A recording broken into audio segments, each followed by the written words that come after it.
Assalamualaikum warahmatullahi wabarakatuh.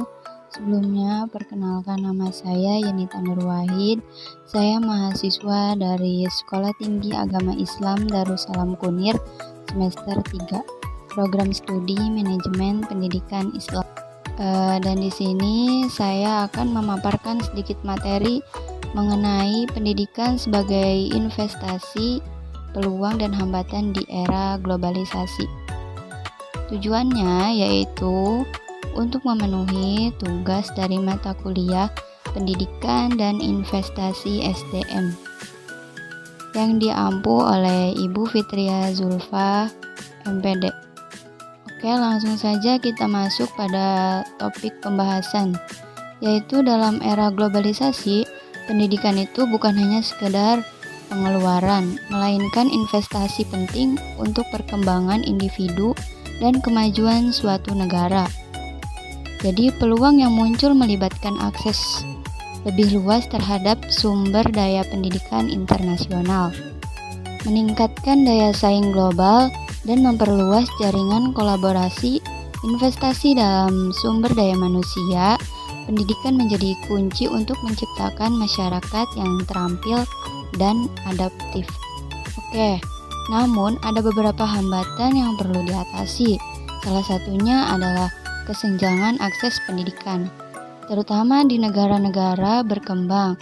Ya, seperti negara kita ini masih dijuluki sebagai negara berkembang. Sosial juga menjadi faktor krusial, di mana pendanaan yang memadai harus ditemukan untuk mendukung infrastruktur pendidikan yang berkualitas.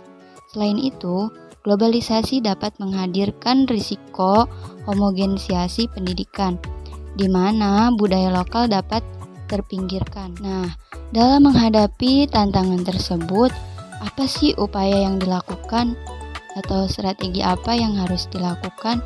Yaitu strategi inklusif dan berkelanjutan perlu diterapkan. Kolaborasi antara negara untuk pertukaran pengetahuan dan sumber daya dapat mengatasi hambatan global. Peningkatan investasi dalam teknologi pendidikan juga menjadi kunci untuk meningkatkan akses dan kualitas pembelajaran. Selain itu, mendukung pendidikan lokal dan menerapkan kebijakan yang mempertahankan identitas budaya dan menjaga keberagaman dan mencegah homogenisasi. Dan di sini juga terdapat contoh-contoh atau beberapa contoh, yaitu pendidikan sebagai investasi. Yang pertama, yaitu program pertukaran pelajar internasional. Selanjutnya apa? Yaitu peningkatkan akses pendidikan online. Jadi platform pembelajaran daring seperti Coursera, edX, Khan Academics memberikan peluang investasi dalam peningkatan keterampilan dan pengetahuan tanpa batasan geografis. Hal ini mendukung pembelajaran sepanjang hayat dan memfasilitasi akses pendidikan di berbagai lapisan masyarakat. Yang ketiga di sini, inisiatif investasi pendidikan di negara berkembang, seperti banyak organisasi non-pemerintah dan badan internasional menawarkan proyek investasi pendidikan di negara-negara berkembang. Programnya itu seperti Build On atau Room to Ride, berfokus pada pembangunan sekolah dan penyediaan akses pendidikan bagi komunitas yang membutuhkan. Yang keempat, pengembangan keterampilan digital. Nah, dalam menghadapi globalisasi, investasi dalam pengembangan keterampilan digital menjadi krusial.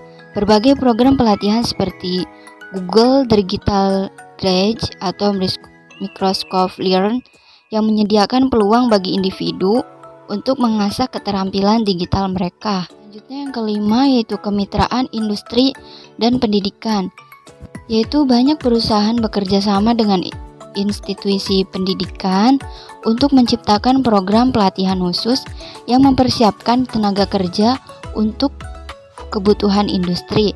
Kemitraan ini menciptakan jalur investasi dalam pembentukan sumber daya manusia yang sesuai dengan kebutuhan pasar kerja. Jadi kesimpulannya yaitu dalam era globalisasi, pendidikan ini dianggap sebagai investasi yang strategis untuk memajukan individu dan masyarakat. Peluang investasi melibatkan akses internasional, peningkatkan daya saing global, dan kolaborasi lintas budaya.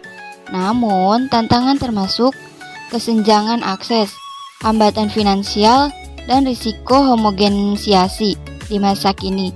Konsep ini terlihat dalam program pertukaran pelajar, pembelajaran online, inisiatif investasi di negara berkembang, pengembangan keterampilan digital, dan kemitraan industri pendidikan. Seperti contoh-contoh yang telah saya sebutkan. Mungkin ini saja yang dapat saya sampaikan. Kurang dan lebihnya mohon dimaafkan. Sekian dari saya. Wassalamualaikum warahmatullahi wabarakatuh.